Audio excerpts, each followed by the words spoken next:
Yeah. Analytics off the chain, other channels not the same. Jake and Kyle, you know the name. Headliner Nation, we running the game.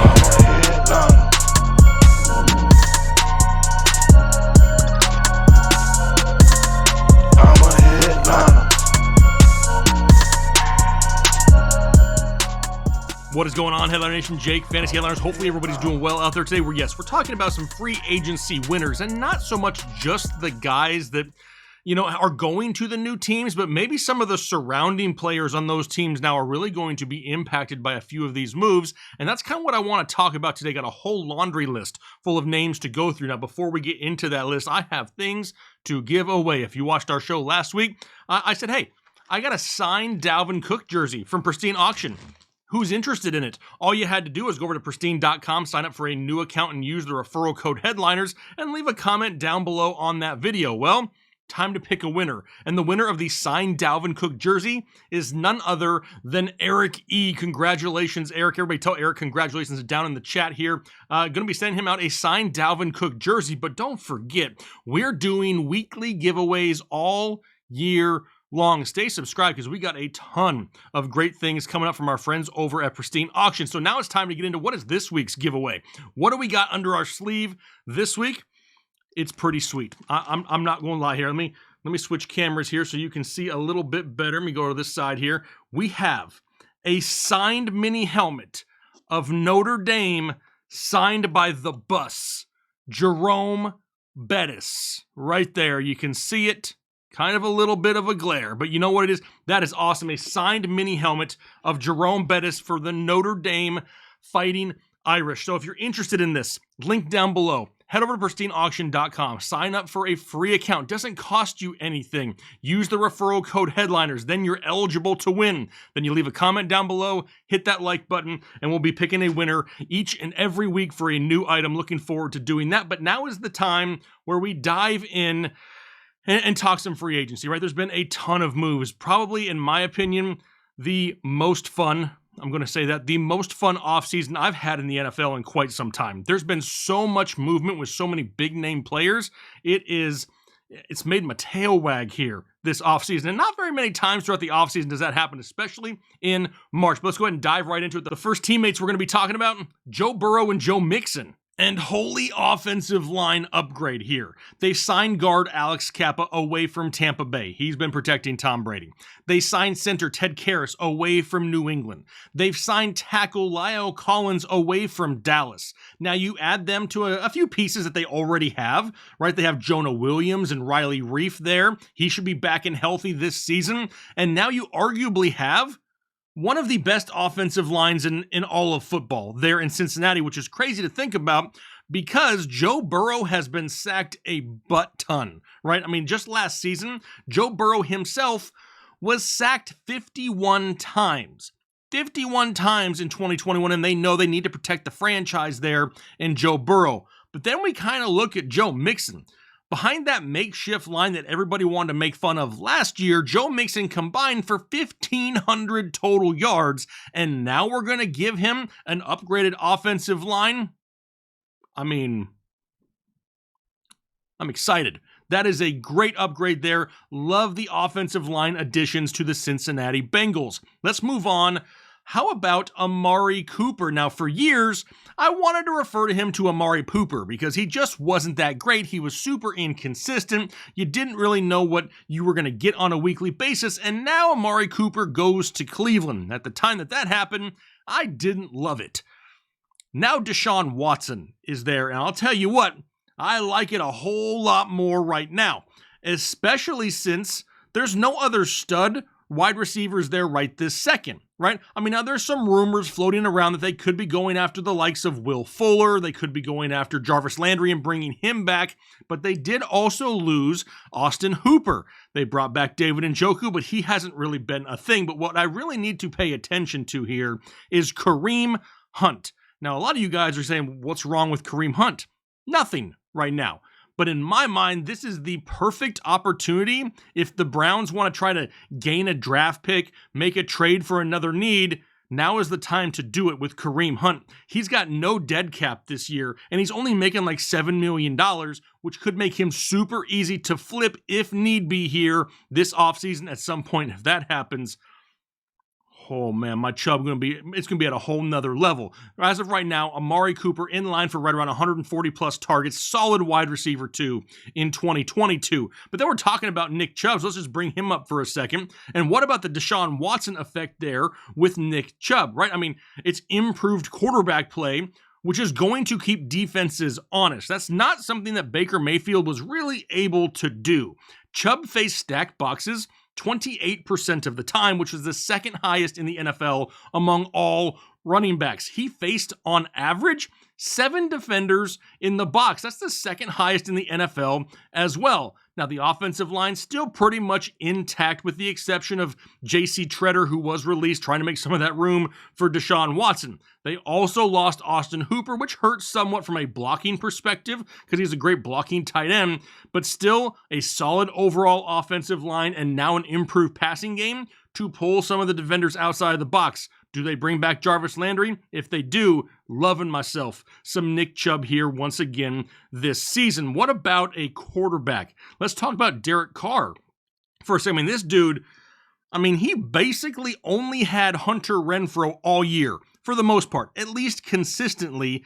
And he put up the most passing yards he's had in his career with 4,804. Now, you're probably saying, Jake, it's because they played an extra game last year. That's why he set a career high. Well, unless this guy's out there throwing for 700 yards a game, that's not the case because he beat his career high by 700 passing yards. Now, he's had to continually deal with coaching changes and some rando wide receivers here over the years. Hasn't really been any super consistency with Derek Carr's, offensive weapons. Yet he has still thrown for over 4,000 yards and 20 plus touchdowns now in 3 straight seasons. Now you give this guy Davante Adams, somebody in which he already has chemistry with because they played together in college. He should have a healthy Darren Waller back. And we already know about third and Renfrow. Hunter Renfrow out there going to soak up a lot of targets as well. You got the big play guys on the outside. You got Hunter Renfrow there in the slot. Going to be a great potential year here for Derek Carr. He has been a fringe top 12 fantasy quarterback the last 2 seasons, finishing at 13th overall, depending on your scoring. Now you add Davante Adams and the healthy Darren Waller back to the mix.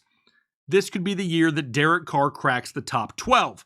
What about Mike Evans? Let's talk about Mike Evans here for a second. Now, Mike Evans, really all you really need to say here about Mike Evans is the return of Tom Brady, because that's going to be way better than what he was going to have with Kyle Trask. Now, Evans has had at least 1,000 yards receiving and 13 plus touchdowns in his 2 years with Tom Brady. So why does that all of a sudden change now? Sure, they added Russell Gage, they re-signed Chris Godwin, and I'm sure Gronk is going to be coming back at some time soon. But it's Mike Evans, and he's going to continue to be the number 1 option for Tom Brady, especially around the end zone and with those big plays down the field. Don't forget Chris Godwin also coming off a torn ACL, and now we don't have to worry about Antonio Brown. Russell Gage will kind of fill that role, so Mike Evans once again trending upwards as well. What about Cordero Patterson? He's somebody who fell back to the Falcons after the suspension came out for Calvin Ridley. Kind of a perfect situation in a way, right? He's really with the first team that's found a way to use him correctly, and it's a team that's absolutely desperate for weapons, so you know there's going to be plenty of touches available. Now, we know that Matt Ryan no longer in town, and it looks like starting quarterback is going to be Marcus Mariota. Do I love that? No, but I don't think it affects Cordero Patterson maybe as much as it could affect the likes of maybe a Kyle Pitts. Still like Kyle Pitts now here this year with Marcus Mariota. I still see him in a top 8-ish scenario from the tight end position. But Cordero Patterson, being that you can use him all over the field and they really utilize him in the short passing game and from the backfield, I don't see this affecting Cordero Patterson very much. He's at a place where he wants to be. Can the guy play quarterback? Does anybody? He plays every other position. Maybe he can. He even tweeted about it earlier in the day saying, hey, I'm going to start warming up my arm. Cordero Patterson can be used anywhere. How about we go and look at, what about James Conner of the Arizona Cardinals? Last year finished as running back 7 overall and split touches throughout the year with Chase Edmonds when he was healthy. It didn't hurt that they lost DeAndre Hopkins to injury and Zach Ertz wasn't there the entire season. But now there's no Chase Edmonds in this backfield. He's now in Miami. That leaves James Conner and Eno Benjamin. It's going to be a whole lot of James Conner. Now, don't come into the season banking on 18 total touchdowns maybe this season, but I do expect him to have another solid year at a decent price when it comes to your fantasy football drafts, because a lot of people are going to revert back to, past stories and his injury history, just saying, hey, he's not going to be able to hold up, yada, yada, yada. You're going to get him at a discounted price. Don't hate James Conner. What about his teammate, Zach Ertz? Just mentioned him. Now that we know there's no Chase Edmonds, AJ Green, also a free agent, and Arizona's defense did not exactly improve here so far throughout free agency. Could we see even more passing in Arizona? I totally think we can. Now, the problem here is we haven't really seen them utilize some of their other weapons. What about Rondale Moore? Do we see more of him in the passing game, not so much in the screen game, but deeper down the field? Now, they're in a division that's full of offense in the Seattle Seahawks. But this guy finished as tight end 8 last year. He could definitely flirt with the top 5 this year, given that he could see a bump in targets just due to the team not having an abundance of offensive proven weapons anyway. Don't mind Zach Ertz. He's trending up as well. Another couple wide receivers. What about Jerry Jeudy and Courtland Sutton? Now, anytime, I don't care when it is, that you go from Teddy Bridgewater and Drew Luck to Russell Wilson, it's what you would call a huge W, right? Because that is a huge upgrade for them. Noah Fant no longer in town. Could Jerry Jeudy and Courtland Sutton kind of turn into like a new version of, DK Metcalf and Tyler Lockett?